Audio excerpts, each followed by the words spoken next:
Hey everyone, in this quick tech how-to video, I'm going to show you how to stop message requests on Facebook. Facebook gives you a lot of control over who can message you and who can't. I'll show you how to stop those requests from people you don't know. Log into Facebook and in the upper right-hand corner, click the Settings menu dropdown. Then select Settings and Privacy. Next, select Settings.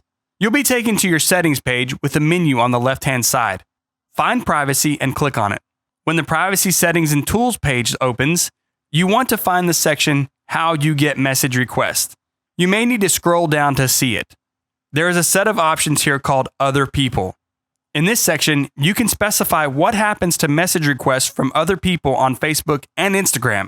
Click Edit to the right-hand side. You'll see a drop-down menu that by default says Message Request. Click that drop-down and select Don't Receive Requests. If you'd like, you can do the same for Instagram messages.